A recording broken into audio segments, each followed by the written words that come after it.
For years, much of the evidence gathered by investigators, interviews, emails, logs, and more, was sealed under court orders. Victims argued this secrecy protected powerful people and blocked justice. 2019 may have marked the end of Epstein's life, but it was the beginning of a much larger reckoning for his record. No sooner had he died than 2 days later, the FBI raided Little St. James. What was discovered or removed from there was at the time not disclosed. For 2 decades, Little St. James appeared to the public as a dreamlike escape, a Caribbean paradise owned by financier Jeffrey Epstein and frequented by members of the global elite. Yet behind that image lay a far darker reality.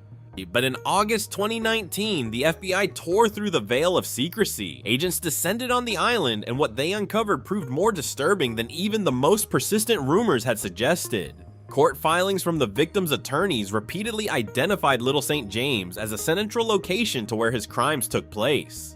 This was no idyllic paradise. The island was a cold, ruthless machine where architecture and geography served the darkest crimes of the 21st century.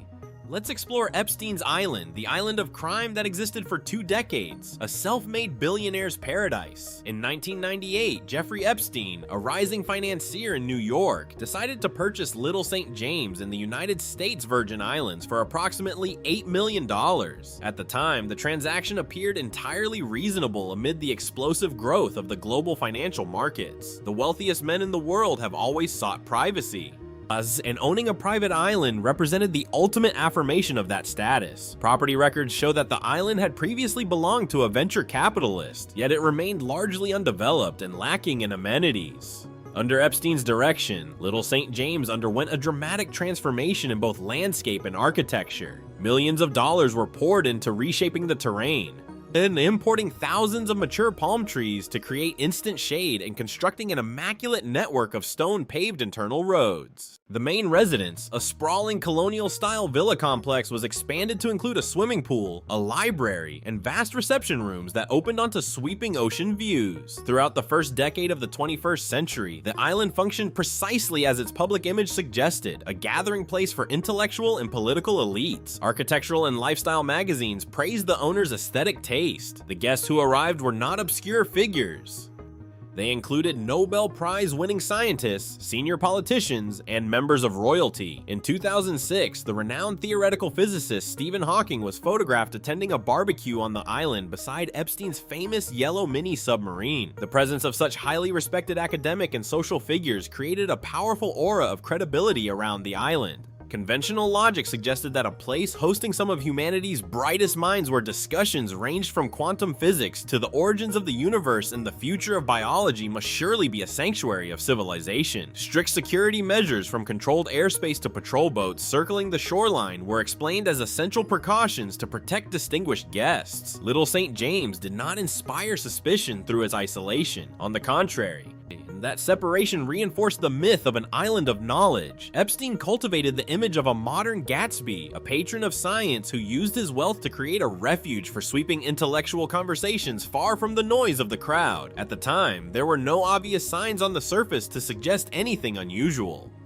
Private jets landed at nearby St. Thomas Airport, and guests were ferried to the island by helicopter or luxury yacht, following the familiar rituals of an ultra-exclusive resort. The perfection of this facade was so complete that it dulled the public instinct for caution. Structures without a name. Yet as the glow of prestige began to fade and observers examined the island more closely through satellite imagery and distant vantage points, the supposed paradise began to reveal unsettling irregularities. The anomaly did not lie in a lack of comfort, but in the presence of structures that defied the logic of any conventional retreat. The most striking feature stood on the southwestern edge of the island. Separated entirely from the main residence was a peculiar building often referred to as the Temple. It was a rectangular structure painted with horizontal blue stripes, resembling a stylized version of the Israeli or Greek flag, yet conforming to no recognized tradition of religious architecture. At its summit rose a brilliant golden dome. Even more puzzling was the entrance. Large double wooden doors, intricately carved, yet blocked by a low iron barrier that made passage through the main doorway impossible. Surrounding the building were golden owl statues, a symbol found in Greek mythology representing Athena, or depending on interpretation, Moloch, though entirely out of place in the tropical landscape of the Caribbean. Azul, why would an American financier of Jewish heritage who publicly portrayed himself as a man of science and not a religious devotee construct such an elaborate temple in the most remote corner of his island if it were merely a gym or a music room as some early explanations suggested? Why adorn it with a golden dome and such heavily symbolic sculpture?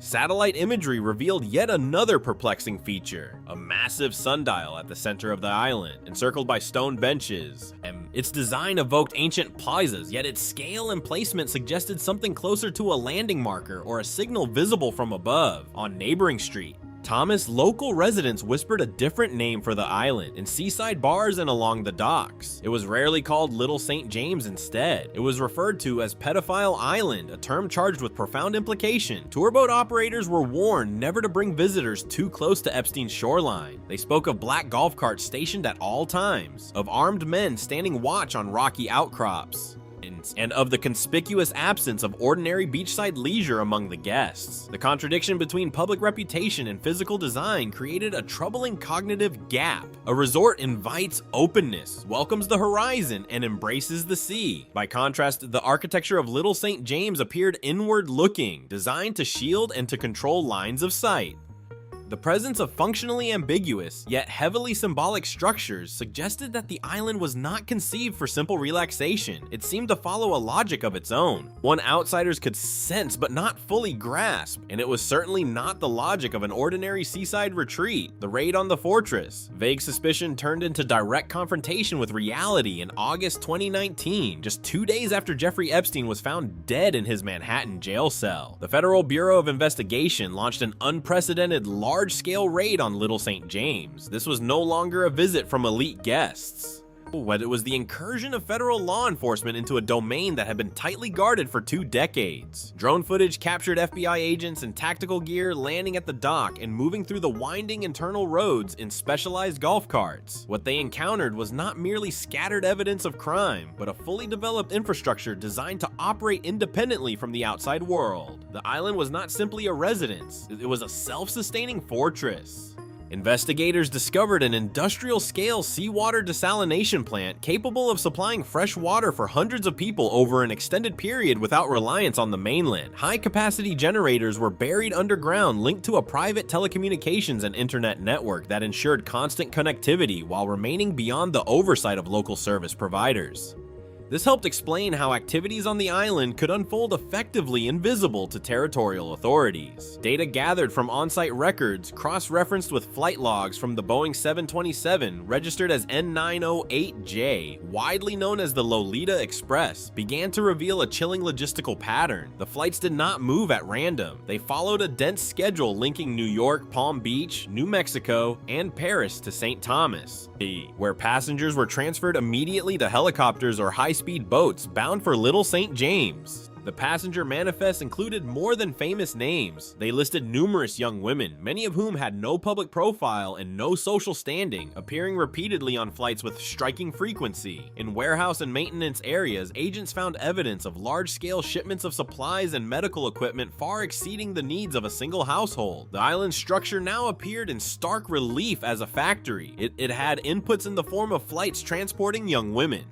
And it had a processing system in the form of isolated accommodations. It had maintenance mechanisms in the form of independent power, water, and security. The presence of industrial-grade infrastructure on a small private island demonstrated that what occurred there was not impulsive or sporadic behavior. It was organized, planned, and systematically financed to operate continuously despite legal risk. The industrialization of depravity as agents and forensic specialists moved deeper into the buildings. The final veil of mystery was torn away, exposing a reality more stark and horrifying than earlier speculation. Little St. James was not a setting for Hollywood-style excess. It was an industrialized assembly line of abuse. Inside the main residence and the scattered bungalows, spaces were configured to strip individuals of autonomy. The massage rooms, a term frequently mentioned in victim testimony, bore little resemblance to those in a spa. They were arranged with professional massage tables surrounded by sensitive items and devices organized with clinical precision. More troubling still, many of these rooms were designed with locks controlled from the outside or positioned so that sound could not carry beyond their walls. And testimony from survivors such as Virginia Giuffre and Maria Farmer, when considered within this architectural framework, became both vivid and deeply unsettling. They described being escorted to specific rooms and having passports and phones confiscated upon arrival. The cabanas scattered far from the central compound were not intended for leisurely privacy. They were meant for isolation. Each young woman was confined to a separate space, unable to communicate with others, unaware of who occupied the next room, and entirely dependent on Epstein's staff for food and water. The true function of the temple structure also began to take shape through accounts from former employees. Whatever its outward explanation as a music room or gym, the path leading to it and the atmosphere within suggested an environment crafted for psychological domination. Forcing victims to move to strange and disorienting locations across the island formed part of a calculated process of breaking resistance, leaving them confused, disoriented, and fully subject to the authority of the host. The system operated with chilling efficiency. Young women were rotated continuously. Some were brought from Eastern Europe, others from South America, and many from within the United States. They were cataloged, photographed, and classified according to the preferences of Epstein and his associates. The island functioned as a hub of intake and distribution. Here, the boundary between person and commodity dissolved. There was no romance and no consent, only coercion enforced by a structured workforce that included house managers, chefs, and security personnel who either turned a blind eye or actively facilitated abuse in exchange for generous salaries. What shocked observers was not only the nature of the crimes, but the cold precision of their organization. Epstein applied the principles of financial management and logistics to human exploitation, optimizing costs, safeguarding information, and maintaining a steady supply. The global power trap.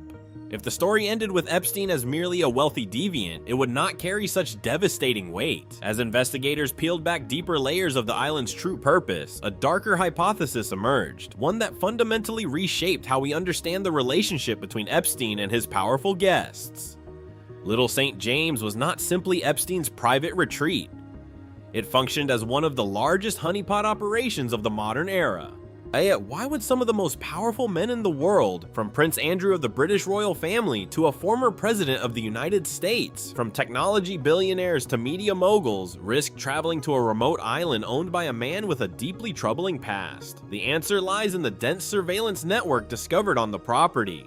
As investigative sources and former employees confirmed that hidden cameras and audio recording systems had been installed in strategic locations throughout bedrooms, massage rooms, and common areas. In the world of intelligence, compromising material is among the most potent weapons. Epstein was not merely entertaining friends, he was collecting leverage. He possessed secrets belonging to those who held power over nations. This dynamic helps explain his extraordinary rise, the vast and opaque streams of money flowing into questionable foundations, and most strikingly, the remarkably lenient plea agreement he received in Florida in 2008. Despite serious allegations, he was granted work release privileges that allowed him to leave jail for 12 hours a day. The justice system appeared bent, not solely by wealth, but by fear of what Epstein might have stored in safes on Little St. James. The island's geographic isolation now appears central to ensuring that no one escaped the trap, neither abused victims nor powerful visitors. Once they set foot on its shores, they became part of a shadow archive. Epstein was not only trafficking vulnerable bodies, he was trafficking in influence and silence. The system cleanses itself. As the true scope of this alleged blackmail apparatus risked full exposure, a series of abrupt and unsettling events unfolded, suggesting a ruthless act of institutional self-preservation. Epstein's death in jail in August 2019 officially ruled a suicide despite glaring failures in custodial oversight permanently silenced the most critical witness.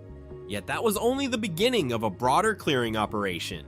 Subsequent releases of court documents, including a major disclosure in early 2026 under transparency legislation, delivered millions of pages yet left a profound sense of absence. Numerous names remained redacted. Segments of video and physical evidence recovered from the island were never made public. Hard drives, compact discs, and recorded footage that witnesses claimed to have seen in Epstein's safes seemed to vanish without explanation. Physically, Little St. James itself underwent a sweeping transformation. In 2023, billionaire investor Stephen Dekoff purchased the island along with neighboring Great St. James for $60 million, announcing plans to develop a world-class luxury resort. Bulldozers and cranes soon arrived. Structures associated with the crimes, including the most controversial buildings and residences where victims were allegedly confined, were demolished or extensively altered beyond recognition. The erasure of these physical traces carries disturbing symbolism. It resembles the leveling of a site before historians can fully document its reality. Evidence of possible tunnel systems, concealed rooms, and surveillance infrastructure risks being buried beneath new concrete foundations and five-star accommodations. The transfer of ownership and redevelopment is more than a real estate transaction. It represents an attempt to overwrite collective memory. The public is left with a deep unease. We know crimes occurred, yet the full extent and the complete roster of participants remain fragmented. Those who may have appeared in Epstein's recordings seem to remain insulated. The island may regain its natural beauty, but its innocence cannot be restored. The legacy of shadow. Today, when we look toward Little St. James, we no longer see a place whispered about in fear. We see a construction site promising renewal where future visitors may once again arrive to sunbathe and dive in clear waters. Yet for those who understand its history, the island stands as an invisible monument to the failure of moral courage. The answer to how such a place could operate openly for 2 decades does not rest solely on the cunning of Jeffrey Epstein. He was an operator within a broader framework. The island endured because a global system tolerated it. One in which the desires and control of the ultra-wealthy were placed above law and human dignity. Little Street. James became a physical embodiment of a moral gray zone where money purchased immunity. Its true legacy is not the buildings that have been torn down, but the lingering fear it leaves behind.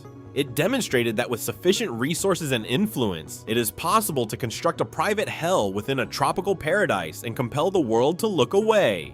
Though Epstein is dead, the honeypot model, the exploitation of human vulnerability to manipulate power, remains a viable instrument. Well, where's the data he gathered? Who holds it now? And how many other islands like Little St. James operate quietly across the globe under more elegant names serving different masters? As waves continue to wash across the island's white sand, they erase footprints, but not the underlying truth. Darkness does not disappear, it adapts, becoming subtler and more concealed.